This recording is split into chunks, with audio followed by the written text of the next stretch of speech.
Nous allons pousser Daniel à revenir ici au pays, pour pouvoir détruire tout ce qu'il a construit pendant ces 4 ans à l'étranger. De l'autre côté. J'aimerais qu'on se marie l'année prochaine. Donc j'ai décidé de te ramener dans mon pays. Pour te présenter à mes parents. Oh, je suis si heureuse. J'ai hâte de rencontrer enfin tes parents que tu aimes tant. Demain même, nous allons prendre le vol demain. J'ai déjà acheté le billet d'avion.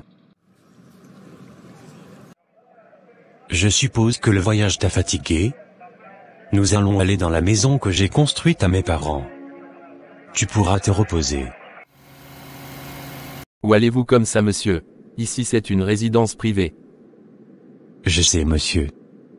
Je suis venu rendre visite à mes parents.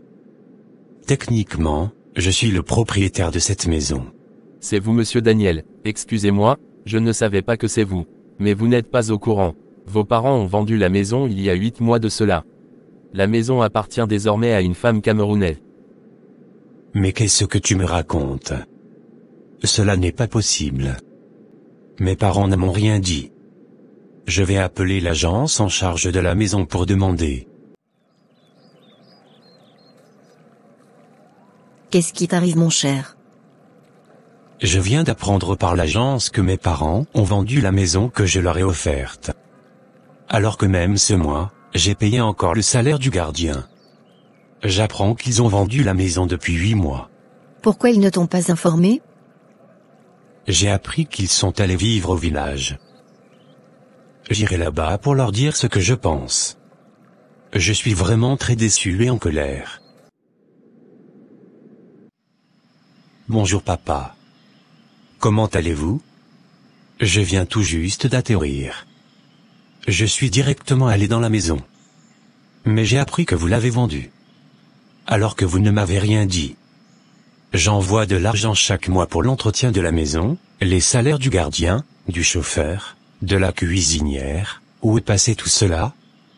Les 2 voitures que je vous ai payées aussi. Où est passé tout cela? Pourquoi vous m'avez fait cela? Je me suis battu pour vous mettre à l'aise, et j'apprends que vous avez tout vendu.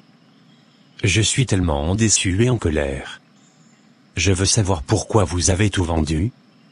Vous préférez la pauvreté, et la vie au village?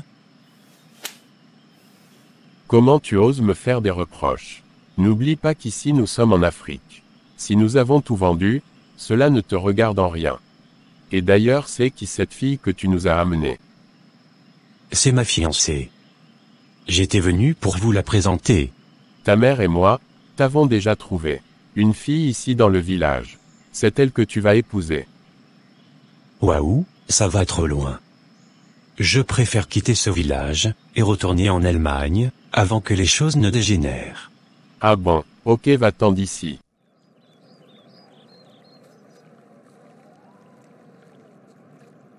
Je suis heureuse de te voir, grand frère. Figure-toi, que après ton départ, maman m'a obligée à rester à la maison.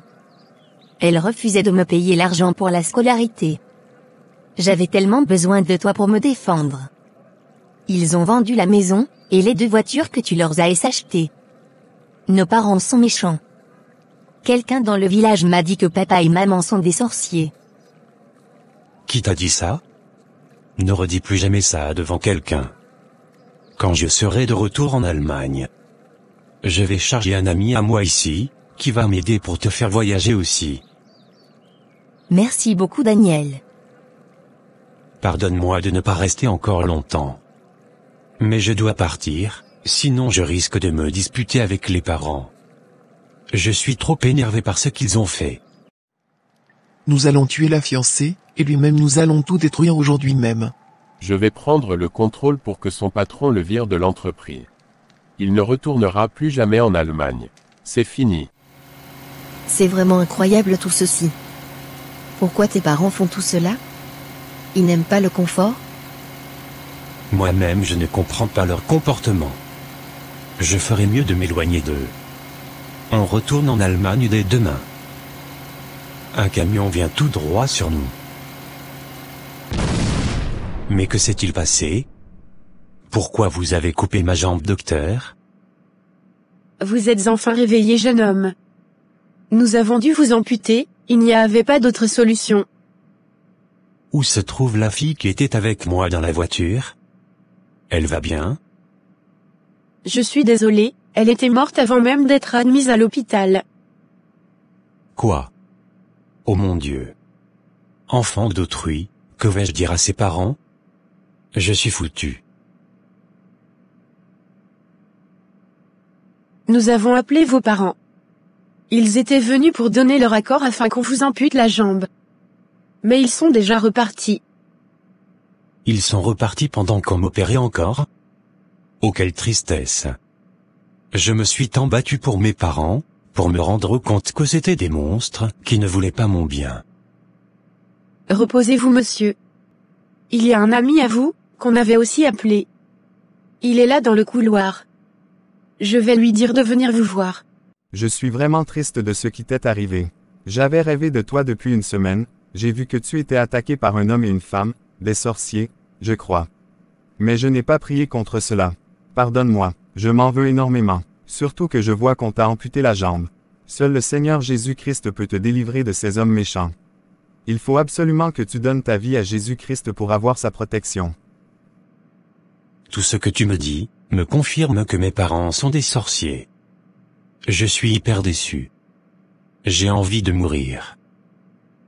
J'ai envie de les tuer. Ils ont détruit ma vie. Ma fiancée est morte dans cet accident. Mon patron vient de m'envoyer un message pour me dire de ne plus revenir dans son entreprise. Ils m'ont tout pris. Je suis redevenu zéro, mais le pire, je suis devenu extropié. Regarde ma souffrance. Avoir des parents sorciers, c'est la pire chose qui puisse arriver à un enfant dans ce monde. Je n'ai pas grand-chose à t'offrir, mais tu peux d'abord venir vivre avec moi. Le Seigneur peut te consoler et te relever. Tu peux récupérer tout ce que tu as perdu, parce que le nom de Jésus est puissant. Il est celui qui donne la splendeur à la poussière. Accepte Jésus aujourd'hui comme Seigneur et Sauveur. Tu as besoin de lui en urgence. Je t'accepte Jésus aujourd'hui, comme Seigneur et Sauveur. Sauve-moi Seigneur de la sorcellerie et la méchanceté de mes parents. Et restaurez-moi, au nom de Jésus j'ai prié. 2 ans après. Je te bénis ô Éternel. Ta fidélité et ta grandeur est incomparable. Tu as enlevé mes vêtements de deuil, et tu m'as donné des vêtements de fête. J'ai perdu un pied, je n'avais pas fini mes études. Et pourtant aujourd'hui je suis le PDG d'une entreprise florissante. Tu m'as restauré. Les lions voulaient me manger, mais comme Daniel dans la fosse aux lions, tu as fermé la bouche à mes adversaires. Je te loue, et je t'adore. Merci pour la vie de ma sœur. Aujourd'hui encore je prie pour le salut de mes parents, accorde-leur la grâce de la délivrance. Que l'esprit de sorcellerie les lâche au nom de Jésus. Et que ta bénédiction soit sur eux. Merci Seigneur pour tes bienfaits. Depuis que notre fille a rejoint son grand frère en ville. Elle aussi, je n'arrive pas à la voir dans nos miroirs. Je ne sais pas ce qui les protège. Néanmoins les autres membres de la famille sont entre mes mains. Voilà pourquoi personne ne devrait vivre sans le Seigneur Jésus. Il est un abri, et une tour forte. Merci d'avoir regardé. Bien-aimés, demain, ne vous appartient pas. Peu importe ce que vous avez fait, il n'est jamais trop tard pour se repentir. Tant que vous êtes encore sur cette terre, la grâce et l'amour de Dieu peuvent encore vous sauver. Jésus peut vous restaurer, vous sortir de ce problème compliqué, vous guérir, et vous donner la paix. Car il vous aime encore, peu importe qui vous êtes. Venez à lui. Si vous voulez accepter Jésus comme Seigneur et Sauveur, répétez cette prière avec nous. Seigneur Jésus, je te demande pardon pour tous mes péchés. Je comprends que peu importe mon passé, tu m'aimes encore. Aujourd'hui je choisis de t'accepter comme Seigneur et Sauveur. Je deviens aujourd'hui ton enfant. Mes péchés sont effacés par ton sang. Merci. Au nom de Jésus j'ai prié. Amen.